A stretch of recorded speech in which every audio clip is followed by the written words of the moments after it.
नमस्कार दोस्तों, स्वागत है आपका आपके चैनल का नाम में। अगर आप हमारे चैनल पर नए हैं, तो जल्दी से सब्सक्राइब करें और जुड़े रहें हमारे साथ मजेदार और रोचक वीडियो के लिए।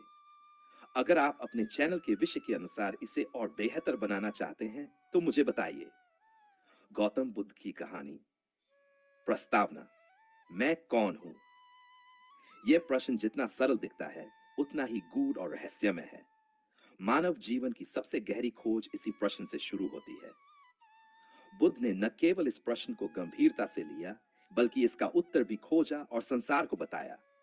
यह कहानी बुद्ध के जीवन के एक ऐसे क्षण की है जब एक जिज्ञासु साधु ने उनसे यही प्रश्न पूछा, भगवान, मैं कौन हूं?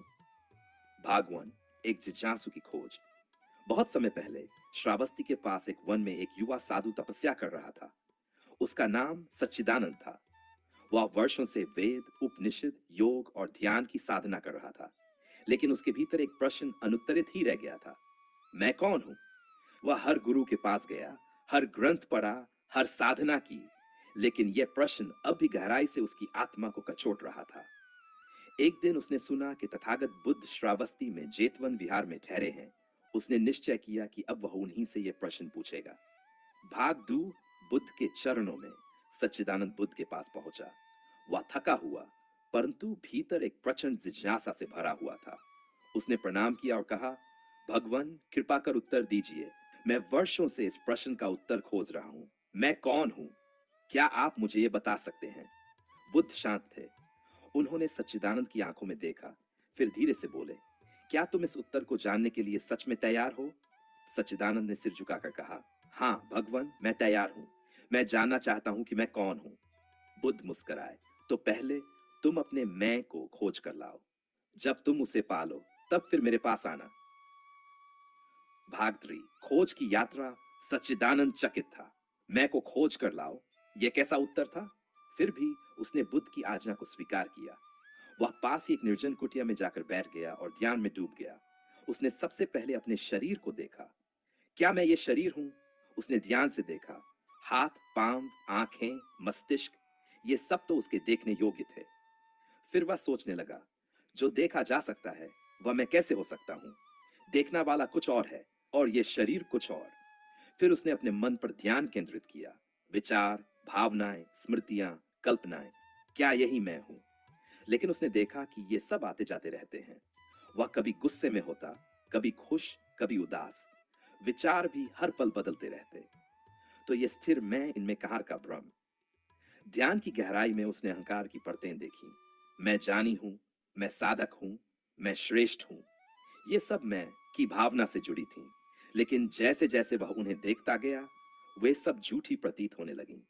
वह सोचने लगा, यदि मैं यह अहंकार नहीं हूं, तो फिर मेरा अस्तित्व किस में है?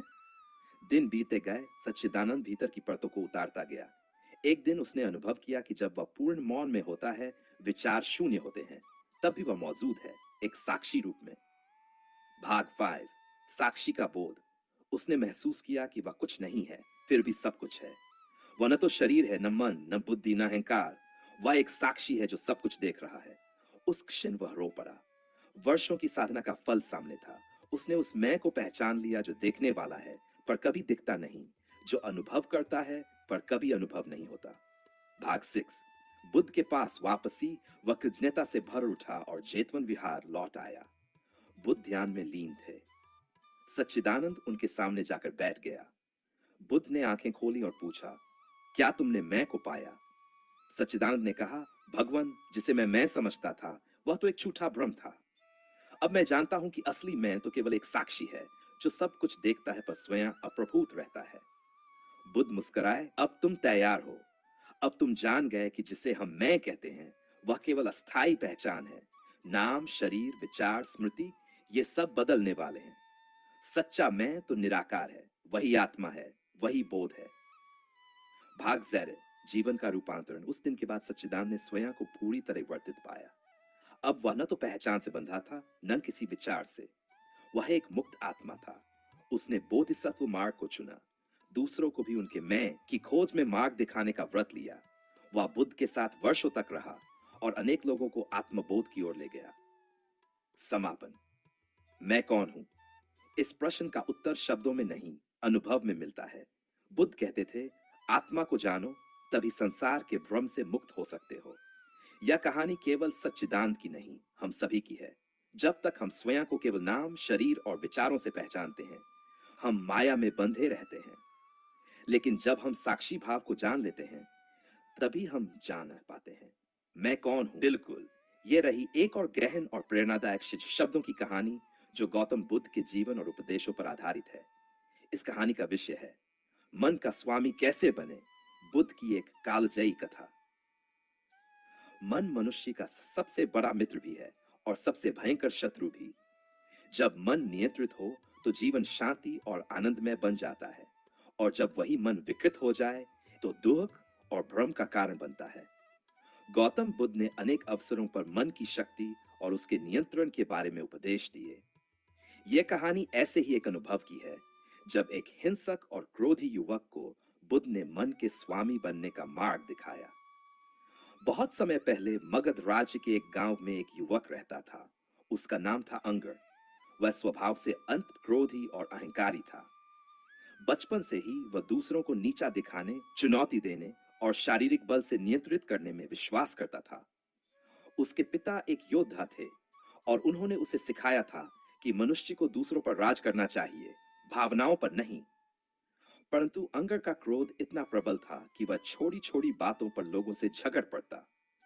जब उसके पिता का देहांत हुआ तो वह पूरी तरह नियंत्रण खो बैठा। एक दिन उसने अपने ही गांव के एक वृद्ध से कह दिया, मैं अपने मन को ही अपना भगवान मानता हूं, किसी और को नहीं। जो मेरे आगे सिर न झुकाए उसे मैं मिटा दूंगा। भाग राजा का मुल्क की हिंसा और दहशत चारों ओर फैल गई। राजा बिम्सार को जब पता चला कि एक युवक गांव गांव हिंसा फैला रहा है, तो उन्होंने अपने सैनिक भेजे।